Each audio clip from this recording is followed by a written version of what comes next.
सकते हैं, बाकी गरीबों के पेट में सांप नहीं आप दे रहे हो। अगर इस बार गरीबों ने अगर ठान ली है तो ये तख्ता पलट होके रहेगा। इसलिए मैं गरीबों से एक ही मांग करता हूँ, अगर आपको अपने स्वाभिमान के साथ जीना है तो इस राज के तख्ते को पलटना पड़ेगा। ये एक अंधा राज और भूमा राज है, इसमें भूमाफियाओं की और जो पूंजी नगर परिषद बाड़मेर में व्याप्त भ्रष्टाचार अव्यवस्था को लेकर एक दिवसीय जो धरना है, उस धरने पर सभी शहर के कार्यकर्ता, हमारे प्रमुख कार्यकर्ता, पार्षदगण सभी और मातृशक्ति भी आई है। ये जो धरना है आप ही देख रहे हैं शहर वासिंदों के लिए। आज शहर की क्या स्थिति है, सड़कें टूटी हुई है। सिविल लाइन की अगर हम कहें तो 2013 से 18 के बीच में हमारी जब सरकार थी तो उसके अंदर मात्र 20 वार्डों के अंदर सिविल लाइन बची है और कनेक्शन भी हुए। उस बात को आज करीबन 5 साल से ऊपर हो चुके हैं और ये सरकार आने के बाद में उसके अलावा कोई सिविल लाइन नहीं बची। अभी कल ही परसों ये कोई टेंडर निकला है, वो टेंडर भी पूरा बचे हुए पूरे वार्डों का नहीं है, उसमें भी आधे वार्डों का है। और नगर परिषद का आलम यह है कि मैं अगर कहूँ कि ये 50% कमीशन वाली परिषद है, या बिना पैसे कोई काम नहीं होता है। पट्टे बिल्कुल ही, पट्टे जो नीडी पर्सन है, जो पात्र व्यक्ति है, जिनको हकीकत में पट्टे लेने का अधिकारी है, उसको पट्टे दीजिए। लेकिन ये पट्टों की बंदर बांट के अंदर माननीय विधायक ने, नगर परिषद के बोर्ड ने अपने चाहे को सरकारी जमीन में बंदर बांट कर दी, पट्टे दे दिए। मतलब प्रशासन कह रहा है रिको की जमीन रेवेन्यू बोर्ड का स्टे, एसडीएम पत्र लिख रहा है कि इसके ऊपर पट्टे नहीं दिए जाए, उसके बाद में भी पट्टे दिए जा रहे। तो ऐसी व्यवस्था को, ऐसे बोर्ड को अगर आप क्या कहोगे, मैं तो कहूँगा ये जंगल राज है, ये विधायक की दादागिरी है। जब विधायक पे ऐसे आरोप लगे तो सब जनता तराई करने लगी, भाई फर्जी पट्टे हो रहे हैं। तो विधायक जी ने एक पत्र जारी किया कि साहब एक कमीशन बनाया जाए, एसडीएम के लेवल पे एक कमीशन बना।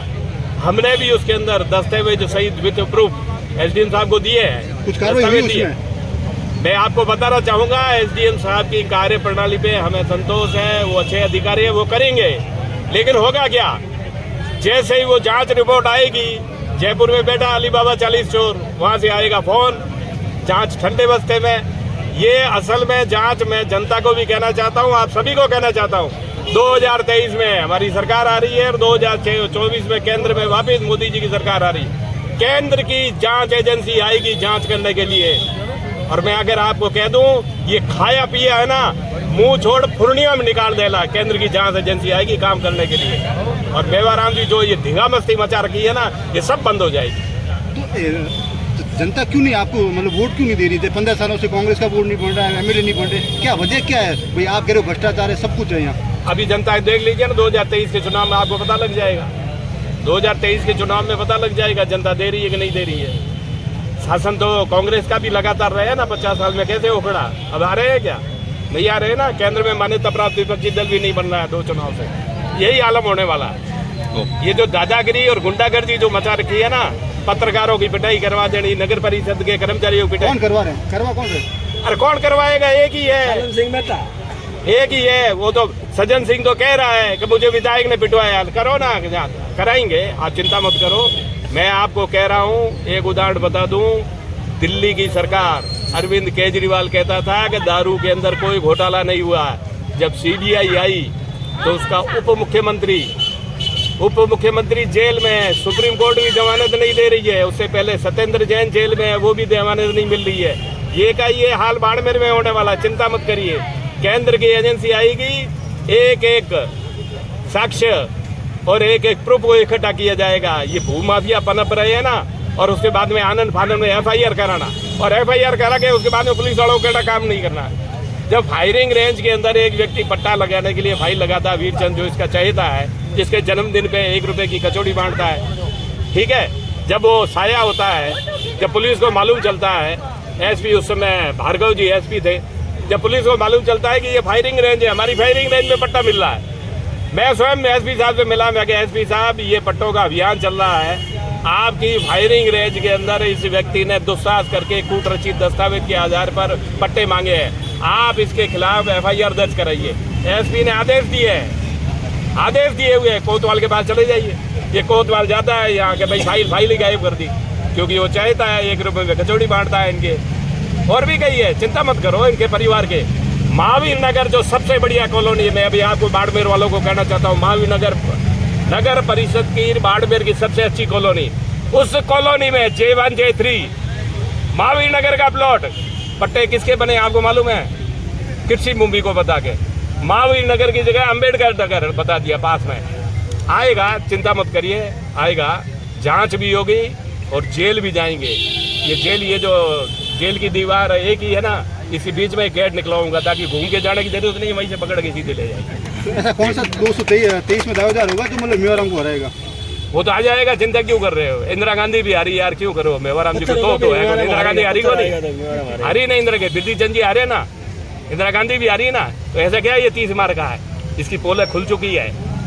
अब मेरे मुंह से क्यों खिला रहे हो? जनता सब जानती है, कोई CD कार्ड हो और BD कार्ड हो, सब आ जाएगा। भारतीय हाथेड़ा खड़ी मजदूर यूनियन जिंदाबाद, भारतीय हाथेड़ा खड़ी मजदूर यूनियन जिंदाबाद। मैं यहाँ बैठे हुए ठेले वालों से निवेदन करूंगा, एक बार आप अपने हाथ ऊपर करके अपनी यहाँ उपस्थित दर्ज करवाए। माता बहने जो भी आई है, ठेले वाले हाथ ऊपर करके अपनी उपस्थिति दर्ज करवाए। देख लो, ये उपस्थिति है यहाँ ठेले वालों की। दुर्भाग्य से बाड़मेर विधानसभा में लगातार कांग्रेस के विधायक है और नगरपालिका में भी लगातार बोर्ड चला रहा है। तो विधायक महोदय द्वारा नगरपालिका के ऊपर पूर्ण वर्चस्व के कारण न तो नगरपालिका को स्वतंत्र छोड़ रखा है, स्वायत्त छोड़ रखा है ताकि वो अपने निर्णय ले। अब क्या है कि भ्रष्टाचार में दोनों पर्यायवाची हो चुके हैं, आपस में मिलकर के भ्रष्टाचार कर रहे हैं। नगरपालिका को नरकपालिका बना दिया गया है। फर्जी पट्टे बनाना, सरकारी भूमि के ऊपर अतिक्रमण, पट्टों की बंदरबांट, जिन कॉलोनियों के फर्जी पट्टे बांटे हैं, जिन कॉलोनियों के ऊपर अतिक्रमण कराया गया है, इनके ही परिवार के सदस्यों द्वारा कराया गया है, फिर वापस औपचारिकता करते हुए वहां से अतिक्रमण बेदखली करना। और रिको में जिस प्रकार से फर्जी पट्टे बनाए गए, ये आपने मीडिया में सब प्रकार से देखे, नालियां टूटी हुई है, खाड़े टूटे हुए हैं। अभी जो बारिश हुई उसमें चारों तरफ जलमग्न है बस्तियां, जगह जगह गड्ढे हो चुके हैं, कहीं भी किसी भी गली में घूम नहीं सकते, ये स्थिति है। इस स्थिति में बाड़मेर की जनता त्रस्त हो चुकी है। ये त्रस्त जनता आपके सामने जो खड़ी है, पसीना लिए इस गर्मी में भी खड़ी है, केवल भाजपा के कार्यकर्ता नहीं है बल्कि पार्षदों के नेतृत्व में हमने जो ये धरना दिया है, ये धरना निश्चित रूप से जनता का आक्रोश है। पहले भी हमने बहुत बार धरना प्रदर्शन ज्ञापन और कलेक्ट्रेट हम दे चुके हैं। आज हमने नगर परिषद के सामने सभी पार्षदों के नेतृत्व में भारतीय जनता पार्टी और साथ ही शहर की जनता ने और तंग होकर के आकर के यहाँ त्रस्त होकर के आप चेहरे के भाव देख सकते हो, यहाँ धरना दिया है। और यहाँ भ्रष्टाचार के इतने आकंठ में ये नगर परिषद डूब चुकी है कि विधायक और चेयरमैन और यहाँ के पार्षद सब मिलकर के एक तानाशाही का रवैया जिस प्रकार से अपना रहे हैं, जनता त्रस्त है, उसको लेकर के यहाँ आक्रोश है, आप देख सकते हैं। तो ये नगर परिषद के खिलाफ धरना है या विधायक के खिलाफ धरना? दोनों के, दोनों पूरक एक दूसरे के, दोनों एक चुके हैं, एकाकार है, दोनों के शरीर अलग अलग है, आत्मा एक है, कार्य पद्धति एक साथ है। तो वो तो कहना है कि बाड़मेर का जोरदार विकास हुआ है, कि ओवरब्रिज बन गए, सड़कें बन गई। उनका स्वयं का विकास, उनके चमचों का विकास, उनके जो कारिंदे हैं उनका विकास, उनके जो नजदीकी लोग हैं उनका विकास हुआ है। बाकी लोगों का कहीं टिकने भी नहीं देते, उनकी आवाज को नहीं सुना जाता। जन सुविधाओं के लिए लाइट, पानी, बिजली, सड़क, इनके लिए भी जो कांग्रेस के पार्षद है उनकी बात सुनी जाती है। यहाँ नल का कनेक्शन है कांग्रेस के पार्षद के किसी चहेते का, और सामने बीजेपी का कोई कार्यकर्ता उसके नल कनेक्शन। इतना भेदभाव, स्वयं जाकर के देखिए, सर्वे कीजिए, इस प्रकार का भेदभाव है। तो वो तो कहते हैं कि बीजेपी के पार्षदों को भी पट्टे मिले हैं, वो तो सब खुश हैं। पट्टे को लिए तो उन्होंने पैसे भर के लिए, उनकी तरह फर्जी थोड़ी लिए, लीगल पट्टे लिए तो लेंगे, प्रोसेस देने ही पड़ेंगे। ऐसा थोड़ी है कोई उन्होंने फर्जी किए। जिन्होंने आकंठ भ्रष्टाचार में डूब करके फर्जी पट्टे बनाए हैं, कभी बनाते हैं, कभी निरस्त करते हैं, इस प्रकार का जंगल राज है, इसके खिलाफ ही करना है। तो लगातार 15 सालों से वो विधायक है, तो इस बार कैसी बीजेपी उतरेगी सड़कों पर? बीजेपी पूरी योजना से उतरेगी, योजना बन चुकी है और इस बार उनका खात्मा होने वाला है।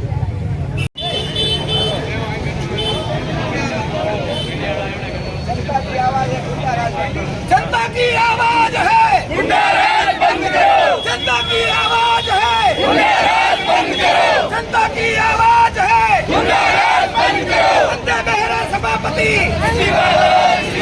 वंदे बेहरा सभापति, नगर परिषद, नगर परिषद, नगर परिषद, भारत माता की, भारत माता की, भारतीय जनता पार्टी जिंदाबाद, जिंदाबाद, भारतीय जनता पार्टी जिंदाबाद, जिंदाबाद।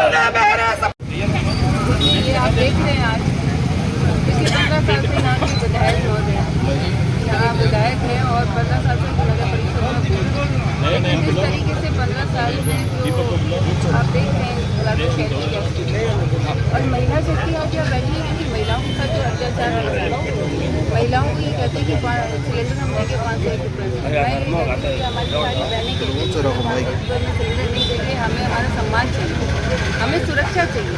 आज ये नारी शक्ति है, आज ये देखिए सुरक्षा चाहिए, चाहे गाँव में देख लो चाहे शहर में। आज इनके सबसे बड़े शहर में आई है, इनकी क्या समस्या है? आप अगर इनसे पूछेंगे इनकी पानी की जरूरत है, इनके घर के आगे की सड़क है वो टूटी है, इनके जो बिजली है वो बिजली नहीं आ रही है।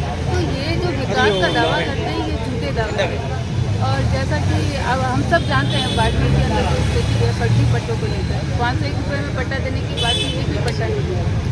भारतीय जनता पार्टी ने पहले भी आवाज़ उठाई, निको की ज़मीन की बात उठाई, सरकारी ज़मीन जो उनके भाई ने बेच दी उसकी बात उठाई, ये सारे मुद्दे आए। तो कहने का मतलब सिर्फ इतना ही है कि ये जो बाड़मेर विधायक है ये भ्रष्टाचार है। और मैंने आपको अगर ध्यान होगा तो पहले भी अपने एक मंच से कहा था कि इनके इर्द गिर्द जो लोग हैं वही भीड़ रहती है, उन्हीं का विकास होता है। जो जनता है वो अपने घरों में बैठी है, त्रस्त है, परेशान है। इनके इर्द गिर्द जो 30-40 लोग हैं सिर्फ विकास उनका है। आज जो यहाँ के युवा है क्या उनको रोजगार पाने का अधिकार नहीं है? लेकिन अगर आप देखेंगे तो एक कॉलेज में एक ही व्यक्ति के 6 सदस्य जो उनको वहाँ से तनख्वाह होती है, क्यों है? वो व्यक्ति उनका पीए है, यहाँ के विधायक का पीए है। अभी जो संविदा कर्मी ले रहे हैं नर्सिंग मेडिकल कॉलेज में, क्या प्रक्रिया निकाली उसकी भर्ती के लिए? क्या यहाँ बाकी युवा नहीं आ सकते? लेकिन जो यहाँ के विधायक महोदय की हाजिरी लगाएगा उसको वहाँ संविदा पे रख लिया जाएगा। तो ये बाकी जो युवा हैं उनके साथ ये अन्याय है। क्या वजह क्या है? लगातार 3 बार कांग्रेस का बोर्ड बन गया, 3 बार एमएलए बन गया, वजह क्या है? क्या बीजेपी संगठित नहीं है? क्या वजह है? बीजेपी संगठित है, लेकिन कई बार परिस्थितियों और समीकरण ऐसे बैठे हैं और जनता भ्रमित होगी। इस बार जनता भ्रमित नहीं होगी क्योंकि ऐसा क्या करोगे जो जनता भ्रमित नहीं होगी? हमें करने की आवश्यकता नहीं है, विधायक महोदय ने कर दिया। विधायक महोदय ने खुद ने उनके कारनामे ऐसे हैं कि यहाँ की जनता पीड़ित है, यहाँ की जनता त्रस्त है, परेशान है। वो यहाँ के विधायक के दाव पे इसको समझ चुकी है, वो समझ गई है कि जो उनका वोट है गलत जगह जा रहा है और आज इसलिए उनकी दुर्दशा है।